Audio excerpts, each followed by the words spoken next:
Hello दोस्तों, नमस्कार। हम लोग यूथ बुक से यूपीएसआई यूपी पुलिस होमगार्ड के लिए प्रश्न देख रहे हैं पॉलिटी के। हम पिछले 5 वीडियो में पॉलिटी के क्लास किए हैं। नीति निर्देशक तत्व तक हो गया है, मौलिक कर्तव्य तक भी हो गया है। आज हम संघीय कार्यपालिका एवं विधायिका से स्टार्ट करते हैं इस वीडियो में। और संघीय कार्यपालिका और विधायिका को हम 3 वीडियो में करेंगे। 3 वीडियो में छोटी छोटी वीडियो रहेगी तो आसान रहेगा रिवीजन करने में। तो हम छोटी छोटी वीडियो में 3 पार्ट में करेंगे। और वीडियो को ज़्यादा से ज़्यादा शेयर करें दोस्तों, जिससे सबको लाभ मिले। और वीडियो को लाइक कर दिया करें, और जो प्रश्न पूछता हूँ बीच बीच में मैं उसको कमेंट में ज़रूर बताया करें। चलिए दोस्तों, स्टार्ट करते हैं बिना देरी किए। और बकवास नहीं, और जो व्याख्या जिसकी इम्पोर्टेंट रहेगी उसकी व्याख्या किया जाएगा। और जिसकी व्याख्या वो ऐसी नहीं रहेगी डिस्कस करने लायक, तो उसको नहीं किया जाएगा। चलिए आगे बढ़ते हैं बिना देरी किए। राष्ट्रीय अनुसूचित जाति आयोग के अध्यक्ष तथा सदस्यों की नियुक्ति कौन करता है? तो इसकी नियुक्ति राष्ट्रपति के द्वारा होती है, भारत के राष्ट्रपति के द्वारा होती है। ये 338 के तहत अनुसूचित जाति आयोग के बारे में दिया गया है। अगले प्रश्न चलते हैं। आर्थिक मामलों पर मंत्रिमंडलीय समिति का अध्यक्ष कौन होता है, जो आर्थिक क्षेत्र में सरकारी गतिविधियों का निर्देशन और समन्वय करता है? कौन होता है? आर्थिक गतिविधियों का समन्वय करता है तो वह भारत का प्रधानमंत्री होता है। प्रधानमंत्री होता है। अगला प्रश्न चलते हैं। नवनिर्वाचित लोकसभा के अध्यक्ष लोकसभा की बैठक की अध्यक्षता करने के लिए स्पीकर प्रोटेम स्पीकर कुछ समय के लिए स्पीकर की नियुक्ति कौन करता है? तो कुछ समय के लिए नियुक्ति भारत के राष्ट्रपति द्वारा की जाती है। प्रोटेम स्पीकर सदन का सबसे वरिष्ठ सदस्य होता है, जो स्पीकर और डिप्टी स्पीकर की नियुक्ति होने तक सदन की कार्यवाही संचालित करता है। राष्ट्रपति अल्पकाल के लिए प्रोटेम स्पीकर की नियुक्ति करता है। इसका मुख्य कार्य नए सदस्यों को शपथ दिलाना और लोकसभा की प्रथम बैठक की अध्यक्षता करना होता है। अगले प्रश्न पे चलते हैं। भारतीय संविधान के संदर्भ में भारत के महान्यायवादी की पदावधि कितनी है, यानी महान्यायवादी का कार्यकाल कितने वर्ष का होता है? तो महान्यायवादी का कार्यकाल कोई निश्चित नहीं होता है, यह राष्ट्रपति के प्रसाद पर्यंत रहता है। इसके विस्तार देखते हैं। भारत के महान्यायवादी भारत सरकार का मुख्य कानूनी सलाहकार और भारतीय उच्चतम न्यायालय में सरकार का प्रमुख वकील होता है। अनुच्छेद 76 के तहत महान्यायवादी की नियुक्ति अनुच्छेद 76 के तहत राष्ट्रपति द्वारा की जाती है। जो व्यक्ति उच्चतम न्यायालय के न्यायाधीश बनने की योग्यता रखता है वह महान्यायवादी के पद पर नियुक्त किया जाता है। अनुच्छेद 88 के अनुसार वह संसद के कार्यवाही में भाग ले सकता है। बहुत बार प्रश्न आता है कि संसद का सदस्य न रहते हुए भी कौन सा ऐसा पद का व्यक्ति है जो संसद की कार्यवाही में भाग ले सकता है? तो वह है महान्यायवादी। महान्यायवादी की नियुक्ति कितने के अनुच्छेद के तहत? 76 के अनुच्छेद के तहत। और कौन से अनुच्छेद के तहत वह संसद में कार्यवाही में भाग ले सकता है? अनुच्छेद 88 के तहत। महान्यायवादी की पदावधि भारत के संविधान में निश्चित नहीं की गई है, वह राष्ट्रपति के प्रसाद पर्यंत धारण करता है।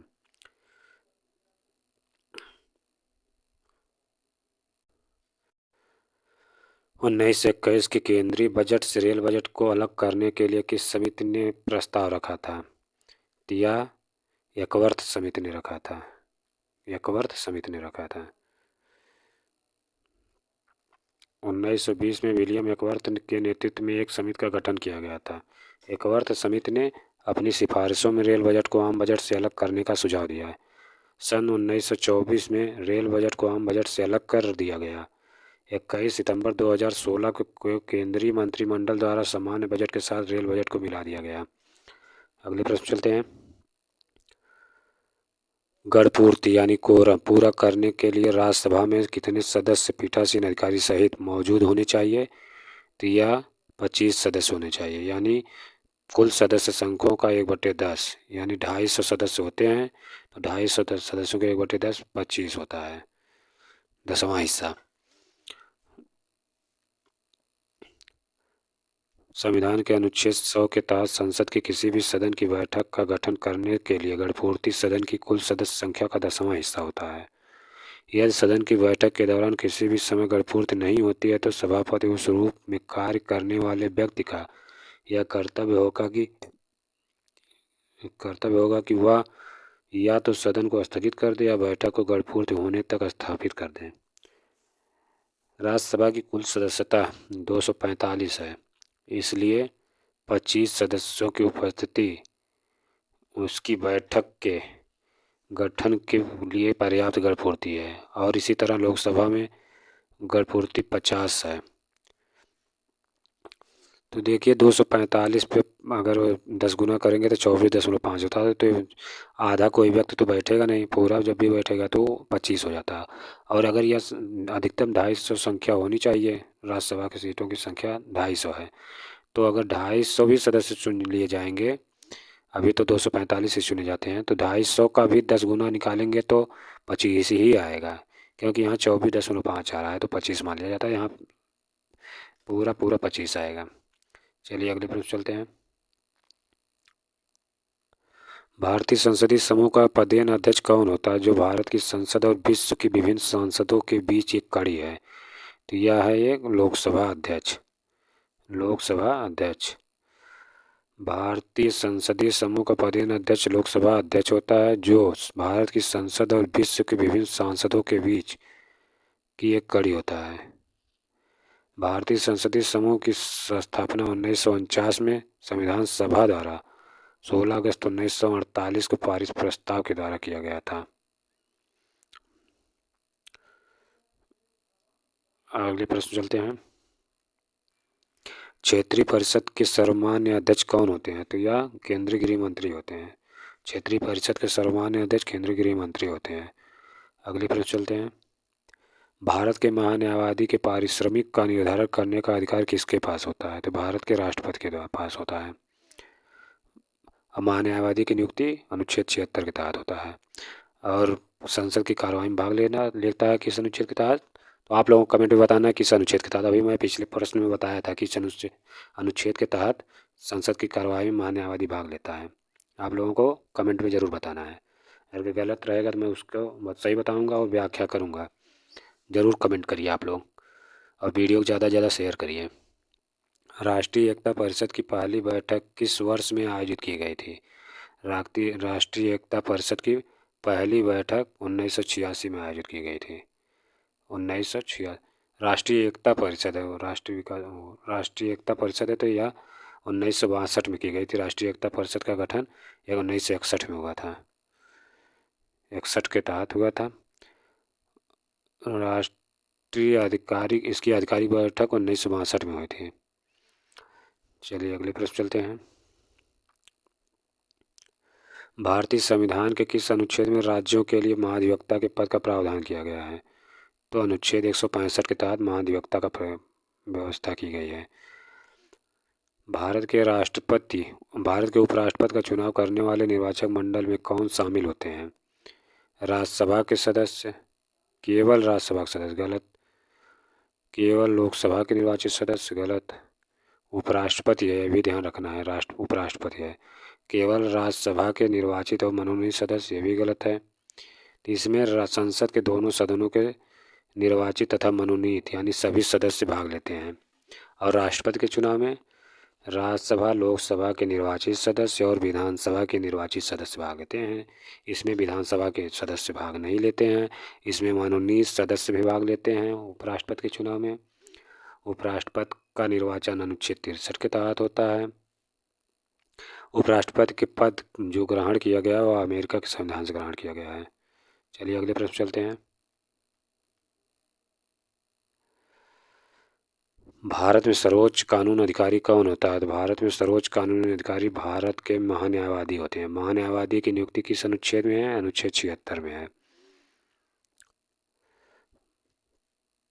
भारत के प्रधानमंत्री को किसके द्वारा नियुक्त किया जाता है? तो यह भारत के राष्ट्रपति द्वारा नियुक्त किया जाता है। अनुच्छेद 75 के द्वारा राष्ट्रपति द्वारा नियुक्त किया जाता है। और प्रधानमंत्री पद की शुरुआत अनुच्छेद 74 में है कि भारत का एक प्रधानमंत्री होगा। अनुच्छेद 74 में, अनुच्छेद 75 के तहत प्रधानमंत्री की नियुक्ति राष्ट्रपति द्वारा की जाएगी। किसे भारत की संसदीय प्रणाली में सरकार के वास्तविक कार्यकारी और प्रमुख के रूप में माना जाता है? प्रमुख के रूप में माना जाता है, वास्तविक। तो वास्तविक प्रमुख के रूप में भारत के प्रधानमंत्री होते हैं और नाम मात्र के प्रमुख के रूप में राष्ट्रपति होते हैं। अगले प्रश्न चलते हैं। निम्नलिखित समितियों में से किसके निर्वाचित सदस्य केवल लोकसभा से होते हैं? तो यह प्राक्कलन समिति के सदस्य लोकसभा से होते हैं। इनके सदस्यों की संख्या 30 होती है। इनके सदस्यों की संख्या 30 होती है। अगर सबसे बड़ी समिति पूछे तो प्राक्कलन समिति है, और सबसे पुरानी समिति पूछे तो लोक लेखा समिति है। लोक लेखा समिति की स्थापना 1921 में की गई थी। प्राक्कलन समिति की स्थापना 1950 में की गई थी। प्राक्कलन समिति का गठन जॉर्ज मथाई की सिफारिश पर 1950 में किया गया था। मूलतः इसमें 25 सदस्य थे, लेकिन 1956 में इसके सदस्य संघों की संख्या बढ़ाकर 30 कर दी गई। इसके सभी सदस्य लोकसभा के सदस्य होते हैं। इस समिति में राज्यसभा का कोई प्रतिनिधि नहीं होता। इसके सदस्यों का चुनाव प्रतिवर्ष लोकसभा द्वारा इसके सदस्यों में से किया जाता है। इस समिति का कार्यकाल 1 वर्ष का होता है। प्राक्कलन समिति का कार्यकाल 1 वर्ष का होता है। कोई मंत्री समिति का सदस्य नहीं हो सकता। अगले प्रश्न चलते हैं। 17वें आम चुनाव 2019 में लोकसभा में कितनी महिलाएं निर्वाचित हुई थी? तो 78 महिलाएं निर्वाचित हुई थी। 78 महिलाएं निर्वाचित हुई थी। आप लोगों को बताना है 2024 में 78वीं लोकसभा जो गठित हुई है उसमें महिलाओं की संख्या कितनी है। आप लोग जैसे भी, चाहे गूगल से चाहे जैसे भी सर्च करके कमेंट में बताइए। सर्च करेंगे, कमेंट में बताएंगे तो याद होगा। चलिए अगले प्रश्न चलते हैं।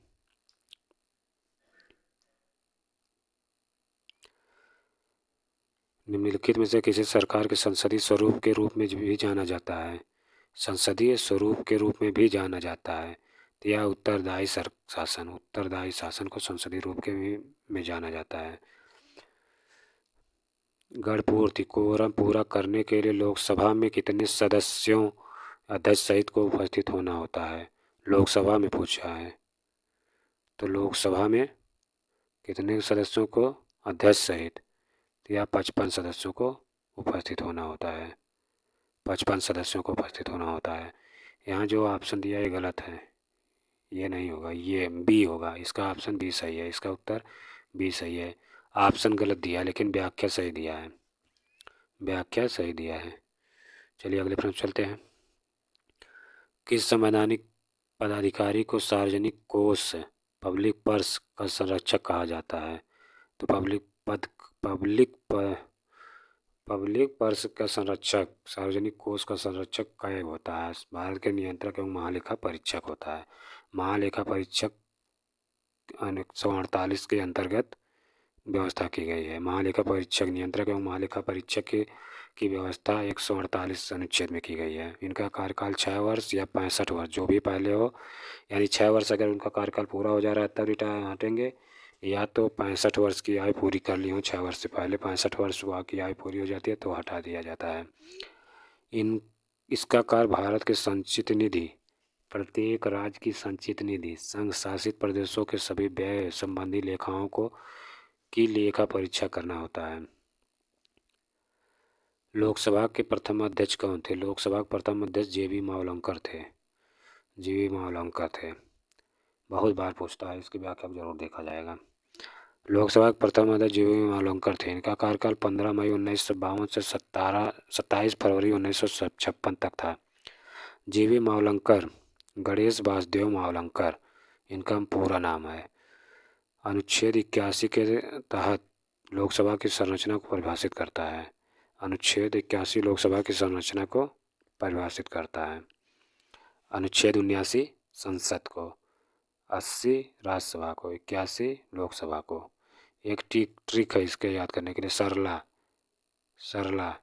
यानी सा से संसद 79 में, रा से राज्यसभा 80 में, और ला से लोकसभा 81 में। तो लोकसभा संसद का निम्न सदन है। लोकसभा की अधिकतम सदस्य संख्या 552 निर्धारित की गई है। इसमें 530 राज्यों के प्रतिनिधि, 20 संघ राज्य क्षेत्रों के प्रतिनिधि होते हैं। 104वें संविधान संशोधन, ये बहुत इंपॉर्टेंट है। 104वें संविधान संशोधन 2019 द्वारा एंग्लो इंडियन के 2 सदस्यों के प्रतिनिधित्व को समाप्त कर दिया गया है। वर्तमान में लोकसभा के सदस्यों की संख्या 543 है। और अब प्रश्न पूछेगा कि अधिकतम कितनी सदस्य संख्या हो सकती है, तो 550 उत्तर होगा, क्योंकि लोग एंग्लो इंडियन के पद को हटा दिया गया है। लोकसभा के अध्यक्ष और राज्यसभा के अध्यक्ष के वेतन और भत्ते कहाँ से लिए जाते हैं? तो यह भारत की समेकित नीति से लिए जाते हैं, कंसोलिडेटेड फंड से। लोकसभा के अध्यक्ष और राज्यसभा के अध्यक्ष, यानी राज्यसभा का अध्यक्ष कौन होता है? उपराष्ट्रपति होता है। उनके वेतन और भत्ते समेकित कोष से दिए जाते हैं। भारत की आकस्मिक नीति का उल्लेख अनुच्छेद 267 में किया गया है। राष्ट्रपति तो या कार्यपालिका के अधीन होता है। अगले प्रश्न चलते हैं। भारतीय संविधान के तहत भारत की संसद में राज्यसभा, लोकसभा और कौन शामिल होता था? और भारत के राष्ट्रपति को शामिल किया जाता है। ये 79 में है कि संसद किससे मिलकर बनेगी? लोकसभा, राज्यसभा और राष्ट्रपति से। अनुच्छेद 79 में है। भारत की एक संसद होगी, संसद लोकसभा, राज्यसभा, राष्ट्रपति से मिलकर बनेगी। भारत सरकार द्वारा प्रथम परिसीमन आयोग किस वर्ष गठित किया गया था? तो यह 1952 में किया गया था। भारत के राष्ट्रपति का चुनाव लड़ने के लिए न्यूनतम आयु सीमा कितने वर्ष है? तो राष्ट्रपति का चुनाव लड़ने के लिए न्यूनतम आयु सीमा 35 वर्ष है। आप लोगों को बताना है कि राज्यसभा सदस्य का चुनाव लड़ने के लिए न्यूनतम आयु सीमा कितने वर्ष है? 35 वर्ष है। राष्ट्रपति के चुनाव लड़ने की आयु सीमा 35 वर्ष है। उसकी योग्यताओं के बारे में पढ़ लेते हैं, अर्हताओं के बारे में पढ़ लेते हैं। वह भारत का नागरिक हो, 35 वर्ष की आयु पूर्ण कर चुका हो, वह लोकसभा का सदस्य निर्वाचित होने के लिए अर्हित हो, वह किसी लाभ के पद पर न हो। राष्ट्रपति चुनाव के नामांकन के लिए उम्मीदवार के पास कम से कम 50 प्रस्तावक और 50 अनुमोदक होना चाहिए। भारतीय संविधान द्वारा परिकल्पित लोकसभा के सदस्यों की अधिकतम सदस्य संख्या कितनी होती है? यह 552 है। और इसके व्याख्या को पिछले प्रश्न में पढ़ चुके हैं कि 2 सीटें जो 104वें संविधान संशोधन द्वारा हटा दिया गया एंग्लो इंडियन के लिए, जो आरक्षित थे।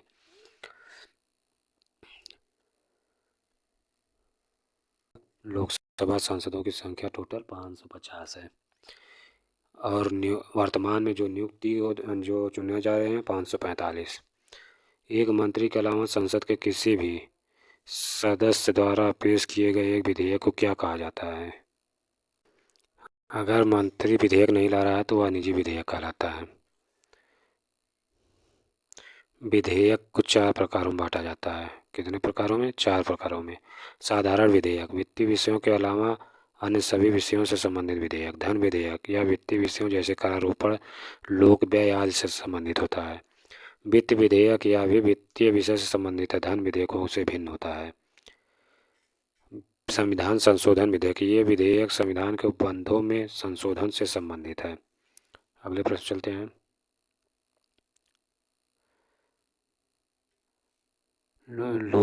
संघ लोक सेवा आयोग के अध्यक्ष और अन्य सदस्यों की सेवा शर्तें कौन निर्धारित करता था? या भारत की सेवा शर्तें कौन निर्धारित करता था? या भारत के राष्ट्रपति निर्धारित करते हैं।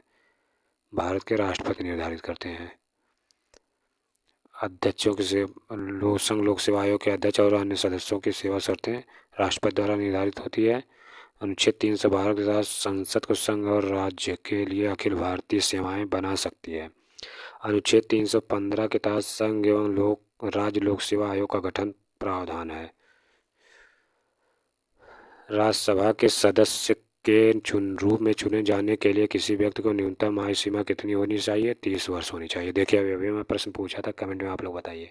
वो प्रश्न यहाँ आ गया तो उत्तर मिल गया आपको, 30 वर्ष होनी चाहिए। संसद के दोनों सदनों की संयुक्त बैठक बुलाने का अधिकार किसके पास है? तो बुलाने का अधिकार तो राष्ट्रपति के पास है। और अध्यक्षता कौन करता है? अध्यक्षता लोकसभा के अध्यक्ष करते हैं। और संयुक्त बैठक किस अनुच्छेद के तहत बुलाई जाती है? 108 के अनुच्छेद के तहत बुलाई जाती है। संयुक्त बैठक की अध्यक्षता लोकसभा अध्यक्ष करते हैं। अगले प्रश्न चलते हैं। प्रथम राज्यसभा का गठन किस वर्ष हुआ था? प्रथम राज्यसभा का गठन 1952 में हुआ था। 13 मई 1952 को पहली बैठक बैठी थी। 3 अप्रैल को गठन हुआ था। भारतीय संविधान के प्रवर्तन के बाद काउंसिल ऑफ स्टेट राज्यसभा का गठन 3 अप्रैल 1952 को हुआ था। इसकी पहली बैठक 13 मई 1952 को हुई थी। इसकी अध्यक्षता तत्कालीन उपराष्ट्रपति डॉक्टर सर्वपल्ली राधाकृष्णन जी ने किया था। 23 अगस्त 1954 को अध्यक्ष ने सदन में घोषणा की कि काउंसिल ऑफ स्टेट को अब राज्यसभा के नाम से जाना जाएगा। यह भी प्रश्न कभी बनेगा कि राज्यसभा का पुराना नाम क्या है, तो राज्यसभा का पुराना नाम काउंसिल ऑफ स्टेट है। या पूछ लेगा कि काउंसिल ऑफ स्टेट को अभी किस संस्था के नाम से जाना जाता है, तो उस संस्था को राज्यसभा के नाम से जाना जाता है। वर्तमान में राज्यसभा के सभापति वेंकैया नायडू नहीं है, वह इस समय राज्यसभा के सभापति सीपी राधाकृष्णन जी हैं, वही उपराष्ट्रपति हैं। उपराष्ट्रपति राज्यसभा का सभापति होता है, तो इस समय वेंकैया नायडू नहीं है। ये जो प्रश्न आया था, यानी प्रश्न कब आया था ये वाला, ये 2017 का प्रश्न है। उस समय वेंकैया नायडू थे, इस समय सीपी राधाकृष्णन जी हैं। सीपी राधाकृष्णन से प्रश्न बनेगा क्योंकि ये मध्य में चुनाव हुआ है उपराष्ट्रपति का, क्योंकि इसके पहले जगदीप धनखड़ जी थे, वो इस्तीफा दे दिए स्वास्थ्य कारणों से। अगले प्रश्न चलते हैं। भारत में किसी दूसरे देश के साथ युद्ध की घोषणा करने का अधिकार किसके पास है, तो किसी दूसरे देश के साथ युद्ध करने की घोषणा राष्ट्रपति के पास है। अगले प्रश्न चलते हैं। राष्ट्रपति और उपराष्ट्रपति के चुनाव के संबंध में चुनाव याचिका को किसके समक्ष दायर किया जा सकता है, तो यह सर्वोच्च न्यायालय के द्वारा के समक्ष दायर किया जाता है। राष्ट्रपति और उपराष्ट्रपति के चुनाव संबंधी विवाद उच्चतम न्यायालय के सामने दायर किया जाता है। नीलम संजीव रेड्डी के कार्यकाल के बाद भारत के राष्ट्रपति कौन बने थे, तो भारत के राष्ट्रपति ज्ञानी जैल सिंह बने थे। ऑप्शन सी सही है। इनका कार्यकाल यानी नीलम संजीव रेड्डी का कार्यकाल 1982 से 1987 तक, ये तो ज्ञानी जैल सिंह का था। इसके पहले नीलम संजीव रेड्डी का था। नीलम संजीव रेड्डी ही एकमात्र ऐसे राष्ट्रपति रहे जो निर्विरोध चुनाव जीते थे। पहले चुनाव में हार गए थे, दूसरी बार जब लड़े थे चुनाव तो ये निर्विरोध जीते गए थे। भारत का संविधान भारत के महान्यायवादी की नियुक्ति का अधिकार देता है, या किसको देता है, राष्ट्रपति को।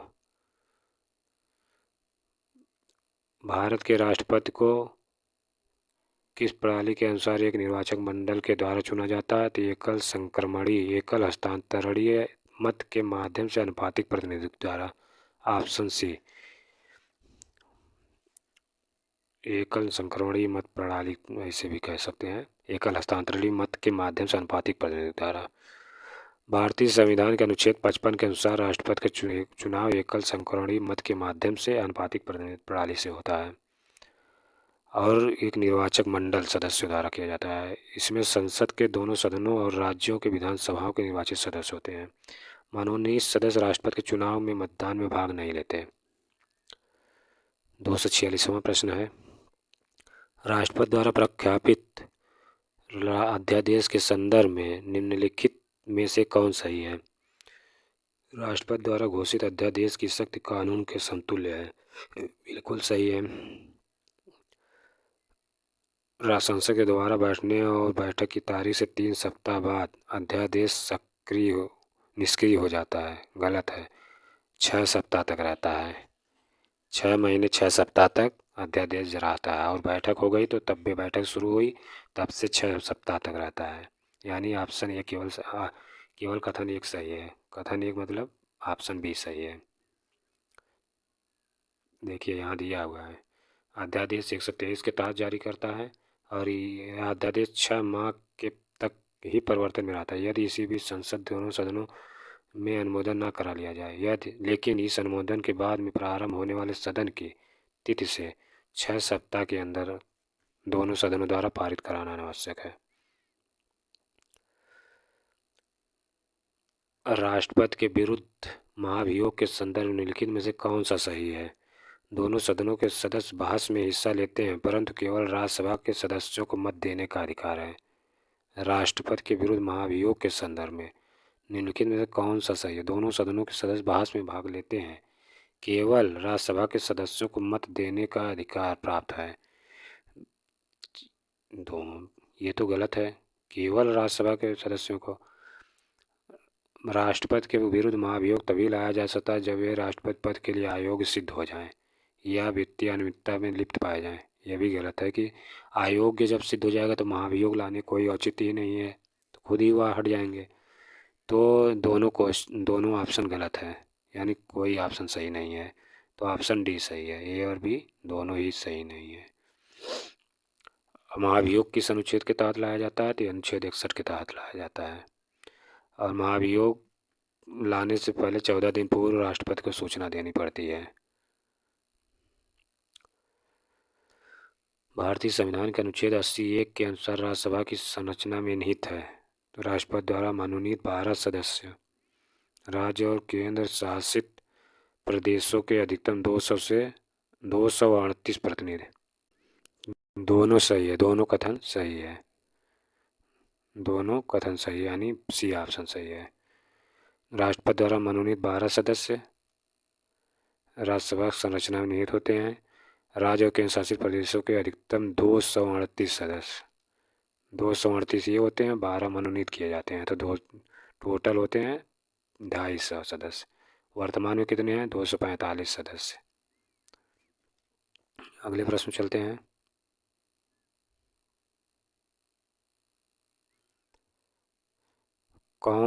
निम्न में से कौन संसद द्वारा बनाए गए कानूनों के हद के संदर्भ में सही है? संसद पूरे भारत के या इसके किसी भी हिस्से के लिए कानून बना सकती है, बिल्कुल सही है। संसद के नियम भारतीय नागरिकों और दुनिया के किसी भी हिस्से में उसकी संपत्ति पर लागू होते हैं। उसकी भारतीय नागरिक के तो सही है, दोनों सही है, कथन दोनों सही है, दोनों कथन सही है। भारत का नागरिक है तो उसकी संपत्ति किसी भी दुनिया के किसी भी कोने में है तो वहाँ पे ये नियम लागू होंगे। काला धन लाने की बात इसी नियम के तहत होती है। लोकपाल बिल पर निम्न में से किस राष्ट्रपति ने हस्ताक्षर किए हैं? लोकपाल बिल पर APJ अब्दुल कलाम जी ने हस्ताक्षर किए थे, नहीं, प्रणब मुखर्जी ने किया था, प्रणब मुखर्जी जी ने किया था, प्रणब मुखर्जी। APJ अब्दुल कलाम तो 2008 में थे, 2008 तक थे। इसके विस्तार देख लेते हैं, कन्फ्यूजन हो गया थोड़ा से, क्योंकि प्रणब मुखर्जी जी 2013 में बिल आया था, उस समय वही राष्ट्रपति थे। लोकपाल बिल पर राष्ट्रपति प्रणब मुखर्जी ने हस्ताक्षर किए थे। लोकपाल और लोकायुक्त अधिनियम 2013 को संसद के दोनों सदनों से पारित कर दिया गया, 2014 से लागू है। भारत के सर्वोच्च न्यायालय के पूर्व न्यायाधीश श्री पिनाकी चंद्र घोष को 27 मार्च 2019 को प्रथम लोकपाल नियुक्त किया गया। बहुत बार प्रश्न पूछता है प्रथम लोकपाल कौन बने? पिनाकी चंद्र घोष बने। दोस्तों 250 तक यहीं तक रहने देते हैं प्रश्न। हम इसको संसद वाले जो पार्ट हैं ये हम 3 पार्ट में पूरा करेंगे, 3 वीडियो में। वीडियो लंबा हो जाएगा, ये 250 प्रश्न तक रहने देते हैं। अगले वीडियो में हम 251 से स्टार्ट करते हैं। दोस्तों हम पॉलिटी के यूथ बुक के प्लेलिस्ट बना दिए, पूरा भी जाके वीडियो देख डालिए और वीडियो ज़्यादा से ज़्यादा शेयर करिए। जय हिंद दोस्तों।